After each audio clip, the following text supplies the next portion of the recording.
A gente vai começar hoje uma série sobre teorias da comunicação. É muito importante a gente saber essas teorias para a gente entender os avanços históricos do processo comunicacional, as intenções por trás de cada ação e muito mais. Além disso, serve para a gente aprender junto, né? Eu vou estar aqui relembrando muitos conteúdos que eu aprendi na graduação e que a gente nunca mais olha na nossa vida, mas que de alguma forma ajudou a construir o nosso pensamento.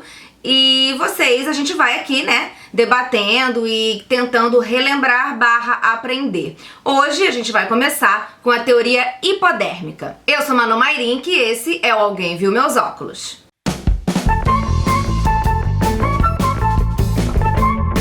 Antes de mais nada, eu preciso dizer que muitas das teorias que eu vou trazer nessa série de vídeos foram tiradas desse livro aqui, Teorias da Comunicação, do Mauro Wolff, mas também com outros textos de apoio que eu sempre vou deixar na caixa de descrição.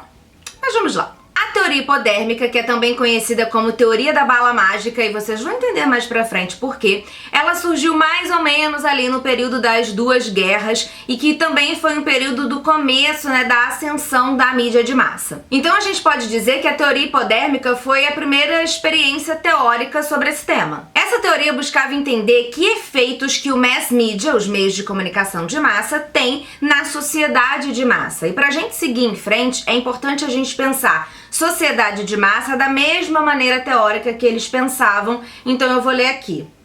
Pensavam como um conjunto homogêneo de indivíduos que, enquanto seus membros são iguais, indiferenciáveis, mesmo que provenham de ambientes diferentes, heterogêneos e de todos os grupos sociais. Além disso, a massa é composta por pessoas que não se conhecem, que estão separadas umas das outras no espaço e que têm poucas ou nenhuma possibilidade de exercer uma ação ou uma influência recíprocas. Por fim, a massa não possui tradições, regras de comportamento ou estrutura organizativa. Então a gente percebe que a ideia aqui é pensar massa enquanto um conjunto de indivíduos que não conversa entre si. Eles existem ali enquanto massa e a mídia existe enquanto mídia, mas não existe uma relação entre um indivíduo e outro dentro dessa sociedade de massa. Segundo a teoria hipodérmica, cada indivíduo é um átomo isolado que reage isoladamente às ordens e às sugestões dos meios de comunicação de massa monopolizado.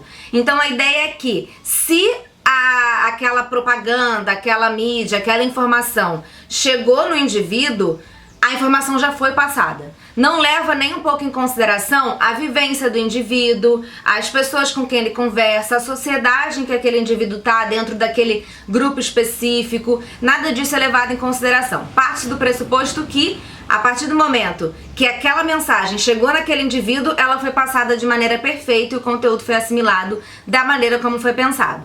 E por isso se chama teoria hipodérmica ou teoria da bala mágica. É realmente a ideia de uma bala entrando no seu corpo ou de uma agulha sendo colocada na sua pele, toda aquela informação entrando ali sem você ter nenhum controle sobre aquilo. Aqui a ideia é que se a massa fosse apanhada pela propaganda, ela poderia ser facilmente manipulada.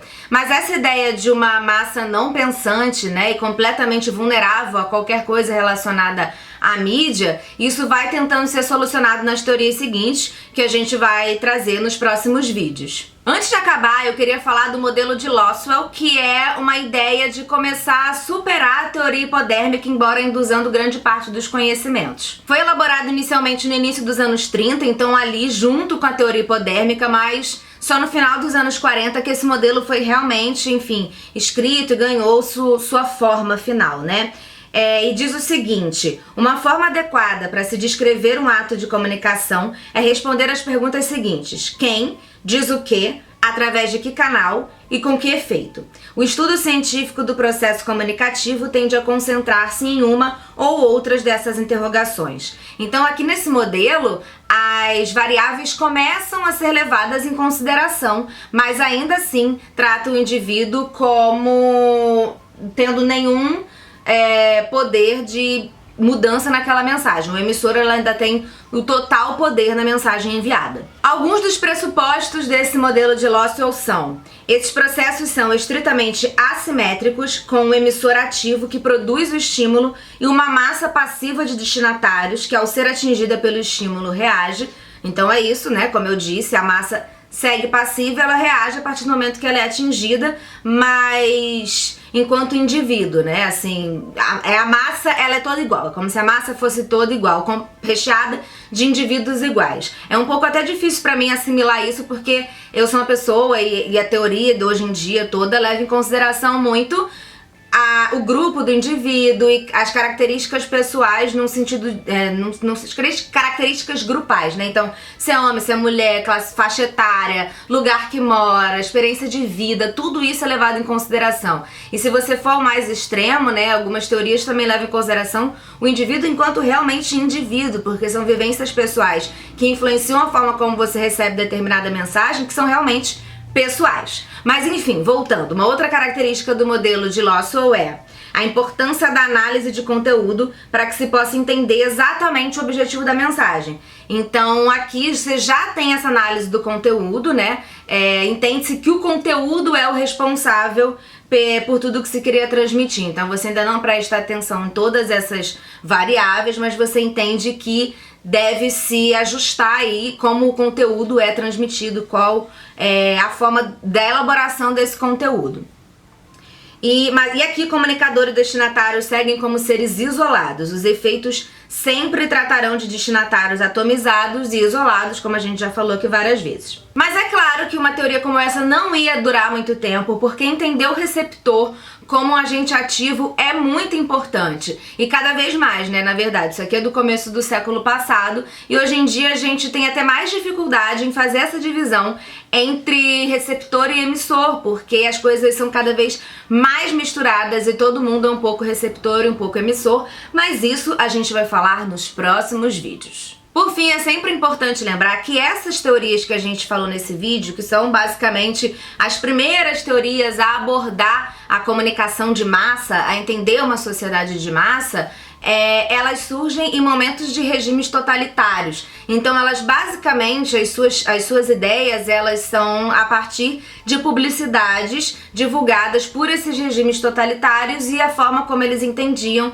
que a população recebia essas propagandas. Então tem uma relação muito direta aí com a publicidade dos regimes totalitários. Então é isso, eu vou deixar alguns links aqui na descrição para quem quiser saber mais. Tem o drive também do nosso canal por lá, né? A gente bota textos que a gente vai estudando, dividindo por temas. Pode ser legal aí pra gente aumentar as nossas possibilidades de estudo. Então é isso, queria saber se vocês gostam dessa ideia desses conteúdos mais teóricos, pra gente dividir um pouco de quando a gente aborda só as obras da cultura pop, porque essas teorias, por mais que a gente... É muito interessante, como eu falei no começo do vídeo, a gente analisar o histórico dessas teorias e entender o que era o ponto positivo e negativo de cada uma delas, onde cada uma acertou e errou, como que a gente entende a mídia hoje em dia, porque cada vez mais a certeza dentro de mim é muito maior de que o que move o nosso mundo hoje é mídia. É mídia, é o que aparece na imprensa, nas redes sociais, é isso que vai fazer com que a gente tome decisões políticas, com que a gente escolha caminhos a seguir, com que a gente mude as nossas opiniões. A mídia ela é muito importante, então é muito importante entender o que está por trás disso tudo, historicamente então, pra gente ter esse apanhado geral. Ok? Falei muito, não sei se falei direito, mas é isso, um beijo e até o próximo vídeo.